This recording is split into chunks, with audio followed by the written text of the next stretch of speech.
I have so many videos with me putting my shoes on early in the morning. Well, the videos are all very different if you really think about it. Every morning, every day of our lives, we have choices to make. You have the choice to stay in bed, to say, forget it, I'm not going to work out today, or forget it, I'm not going to work hard today. You always have a choice every single day of your life. All right, everybody, you see me smiling. Why? Because it kind of sucks out here in New York City. They're expecting some big blizzard to come in, so I was kind of praying to the snow gods for worse weather to come in, because why? In worse weather, we get better. Yesterday, I made the choice to get up early and run, but today's another day. Today's another day that I'm faced with another choice to make. So I'm making the choice again to put my shoes on early in the morning and get active again. So make the right decision. I'm kind of happy, but I was hoping it'd be a lot worse. I'm gonna do a nice little run today, and no, I'm not thinking it's warm and 70. I like to live in reality. It sucks. It's about 7 inches of snow, and I'm extremely ecstatic right now. Pain is just a feeling. You see it's happiness? Why? Because it sucks. That's why I'm so happy right now. A lot of us dream big. You should dream big. Dreaming big is important. You know, some of us want to be doctors, lawyers, dentists. Some of us want to be in special operations. So you have this big dream. You can see it so clearly, like it's right in front of you. You can go out and touch it. But the thing about it is, somewhere, if you dream big enough, somewhere down that journey, that dream becomes a motherfucking nightmare. And what happens in that nightmare, you start to have all these questions. Like, if you want to be in special ops, you may not be a great swimmer. You may just realize that I'm not a great swimmer, I'm not a great runner. You may start to fail tests. And all these questions start to flood your mind. Why am I here? I'm not good enough. Trust me, I know all about the questions. They will flood your mind. If you do not have the answers for them, you will quit. The answers lie in the repetitions. You must not forget the repetitions you put into trying to dominate the craft that you're in today. Always, always embrace the suck, adapt to the suck. Well, it's that time of year again. We start to feel real happy. Why? Because we're not going to work. If you believe in Santa Claus and you celebrate Christmas, you're looking forward to Santa Claus coming down the chimney giving you some presents. It's a real good time of year. So in that good time of year, we start to feel real good about ourselves. Start to feel great.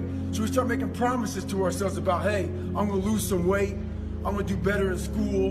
I'm gonna be better here, be better there. This morning I woke up with a slack jawed, poopy pants mentality. I've been traveling an awful lot, kind of wore down a little bit. I believe in taking days off. I think days off are real important for recovery and all that stuff. But I don't believe in taking days off because your mentality is just feeling sorry for yourself.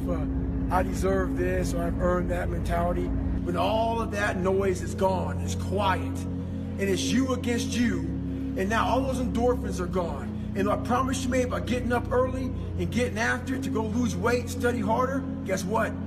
It's a lot harder now. That repetition becomes a lot harder now. So a lot of us can't do things on our own. So find somebody in your life. So when you throw that towel in, they throw that motherfucker back at you and say you're not done yet.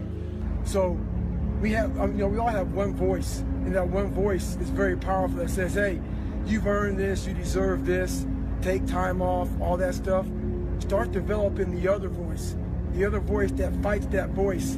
When it's not a designated day off, I don't care if it's running, swimming, biking, studying. If it's not a day off, don't take a day off. And start developing that voice that fights the weaker voice. So remember that. We all have one voice, work on the other voice also. This guy said, going into combat, going into war, out of the 100 men that go into war, 10 shouldn't even fucking be there. 80 of them are just targets. 10 do most of, or 9 do most of the fighting. 1 is a warrior. And it's a true quote to life. I saw it going through training. I saw it everywhere I went. There's so many people who just show up to life that shouldn't even fucking be around. And there's a few people who do all the work. I wanted to be part of that 9, and I'm working towards being that 1. If you pan it down here, you see it's about 3 o'clock in the morning, and there's not a car or a person in sight.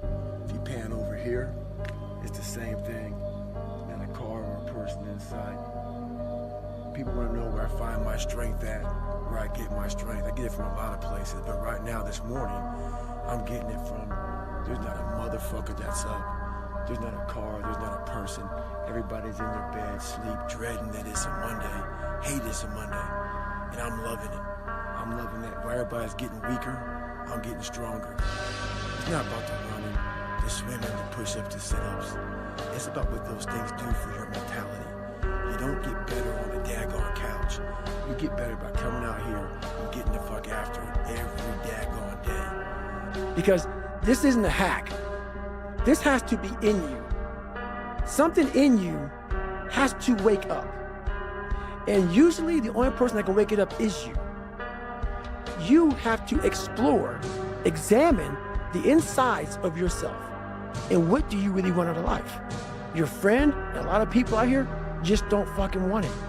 So guess what? Have fun with your life. Go from 3 to 350 to 400 to 450 to 500 because you don't want it. And that's the harsh reality. I can't give you shit. You can't give me shit. I can give you ideas. At the end of the day, when I was losing the weight, I had to miserably wake up every morning in the cold because it was Indiana, November when it started. I was miserable. This is your new life. Take it or leave it.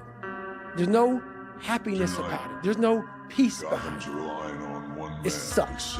It just fucking sucks. And that's the one thing, if I could teach anybody anything, it just fucking sucks. Well, life took me somewhere unexpected. I'm unprepared. It's about 6 degrees out here, and I'm underdressed. But guess what? No one gives a fuck. You gotta get the motherfucker in. Sometimes life can really hijack your fucking mind.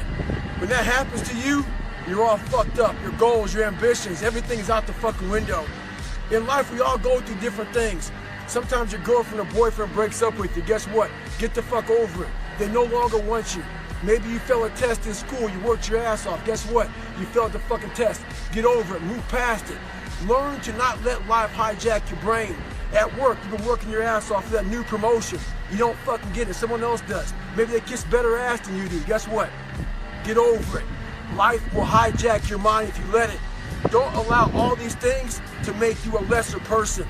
You must own your mind. Don't let life own yours. So this guy just passed me. He said, Goggins, just be average today. Some of you just don't understand. Some of you have been average for so damn long, you don't know what it is to do hard work. But there's a lot of you out there who want to be much more than average, but just don't know how to do it every single day, the grind. You need to find someone to oil those fucking gears up. So check it out.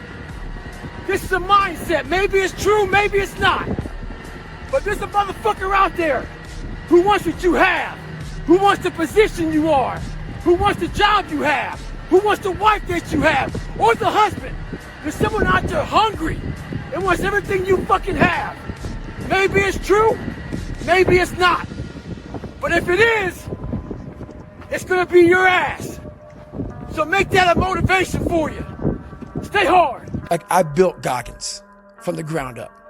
I was born David Goggins. David Goggins wasn't good enough. He was a scared, bullied, abused kid who struggled in life. And that kid, whenever something got tough, no matter how hard I trained, no matter how ready I was, whenever something got tough for me, David Goggins, the real David Goggins, would come out and he would quit. So I realized this over a period of time. So I had to build Goggins. And in that process, I had to go back to that mental lab. And that mental lab is at scratch. That mental lab is in that trained humility. And so that's where I get better.